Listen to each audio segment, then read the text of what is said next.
What's up? I am happy to be back here to offer more commentary on some of my fabulous diving adventures. So I recently got a search and recovery certification, and that's what this whole playlist is about. I assume you know that if you were here. It was fantastic. I really enjoyed it. Probably my favorite certification that I've gotten so far. It's like a treasure hunt. You know, who doesn't like treasure hunting? I really, I didn't struggle to find anything. I struggled with some knots, as you will hopefully see. I haven't watched all the videos yet, and since I put the GoPro on my head, you don't really know what it's looking at until you watch the tape. But it was a series of 4 dives that tested different skills, different search patterns. We looked for different items, usually large. We didn't, try to find a ring or something like that. But it was really fun. I enjoyed it. So what you're looking at here is the dive profile of the first dive. None of these dive profiles are particularly interesting in this case, because the object of the dive was to find something, not really to enjoy the wildlife. Although I did have a couple of fun dives mixed in, and so I'll be including that as well as the gigantic pumpkin bonfire. It just so happened this was the same weekend at the quarry where my dive shop did underwater pumpkin carving. I did not participate in that, but I did participate in the festivities afterwards. But without further ado, let's jump into the videos. Alright, here we are on the first dive. Anybody who's familiar with Mermet, that is the school bus on the right.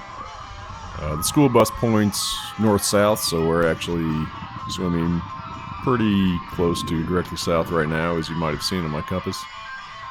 During this first dive, we did a U-shaped search pattern. The instructor had already hidden the object that I'm looking for, and the general area, we started in the general area, and the idea behind a U-shaped search pattern, if I can say that, is it's just as it sounds. You swim a long leg, and you kind of just see him, kind of saw him point out what I'm supposed to do there. You swim a long leg, take a left or a right, go a short distance, then do the same direction turn. So now you're swimming 180 long leg from what you were starting out, and you just kind of go back and forth like that, with the idea being to overlap the legs depending on visibility. So I took a hard 90-degree turn and then turned around again another 90 degrees and flipped around, and I just found it. Boom, look at that. He dropped this mask and snorkel down there, and that was the first item of interest to find. I'm glad he did not bury it in the grass, or that would have been bad news bears. So that's it. Boom, done. All right. 1/4 of the way there.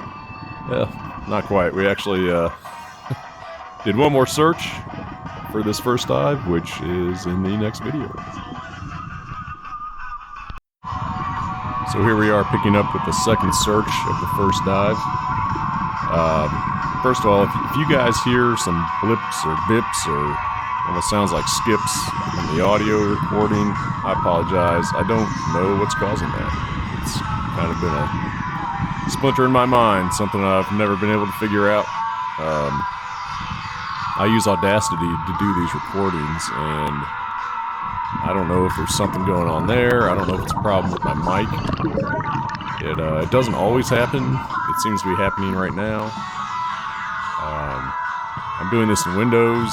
I think it seems to have, it happens less frequently when I'm recording in Linux.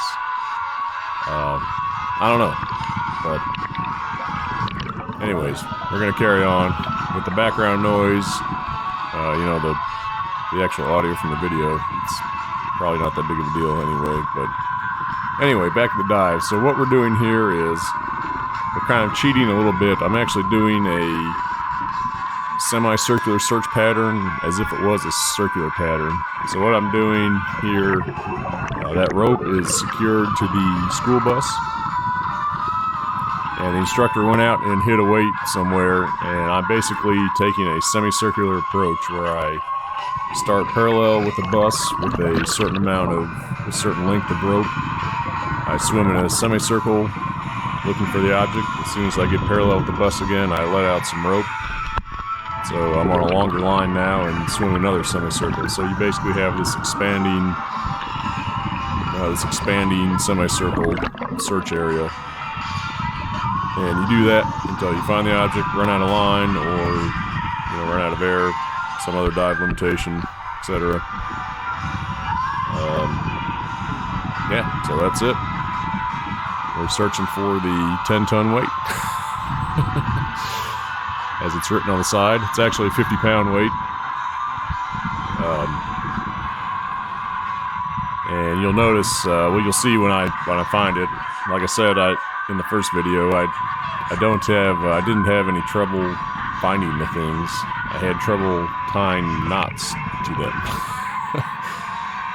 So the rule of thumb is, for anything heavier than 15 pounds or so, you don't want to grab it, compensate buoyancy yourself with your BCD, and take it to the surface.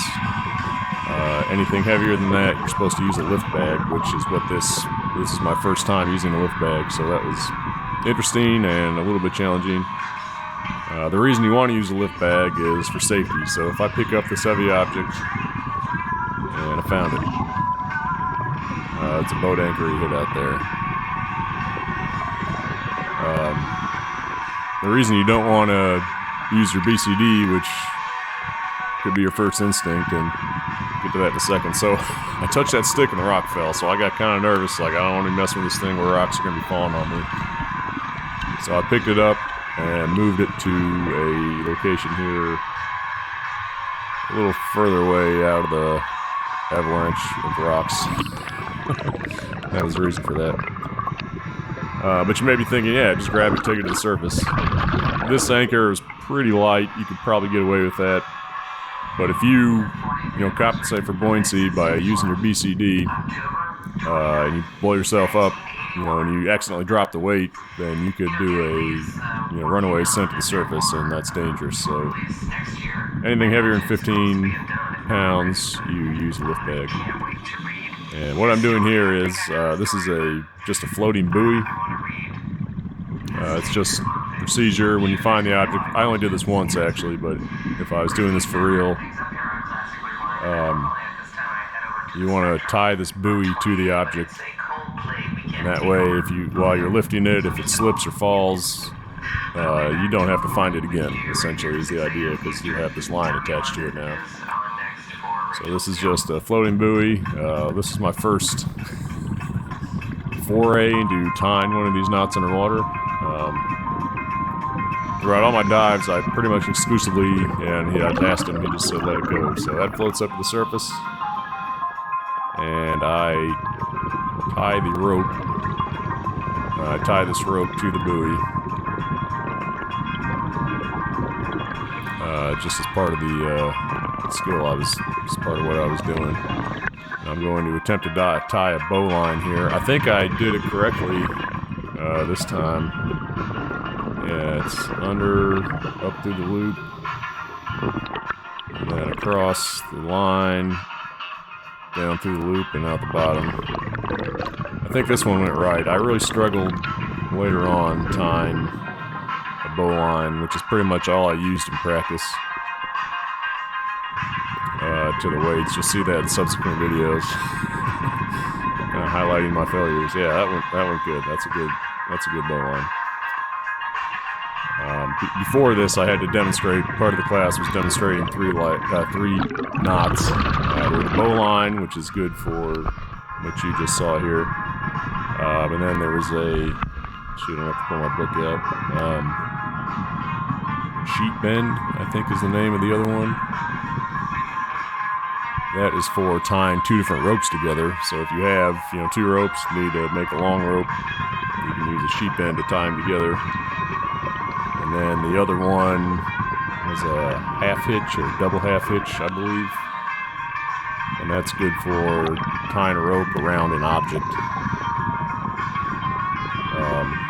But I didn't use those two. I didn't use the sheep bend or the double half hitch in practice.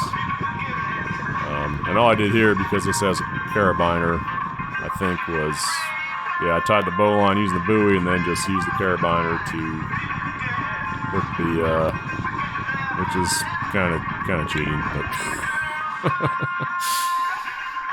hey, if you use what you got. Alright, he's telling me to stop for some reason. I forget what this was about.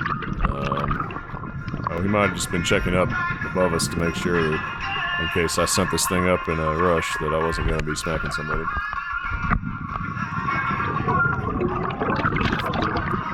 So the rules for a lift bag, you want to do it gently. Basically, you take your octo, your spare regulator, and put bursts of air in the bottom of it. It's got an opening at the bottom, which I wish was a little bigger. It was kind of a pain to put your regulator in there, but you kind of put some in there. You do an initial burst so it's standing up straight. Then you're supposed to check all your knots, make sure they're good, tight, secure, and then you keep putting bursts of air into the bag until you reach a neutral buoyancy with the object. You don't want it floating up. You want it neutral, at least at that current depth that you're at, so you can easily pick it up and move it. And you may think that, the lift bag won't help that much. I don't know what this one was rated at, but when I started doing the 50-pound weight, that lift bag was rated to lift 150 pounds. So the air provides more buoyancy than you might think. So here we go. So this is my initial, and I missed. All that air just popped right out the side. You gotta get it in there. Let's see. I think I did better this time. Whoops. Uh-oh. Don't want to go falling into the depths.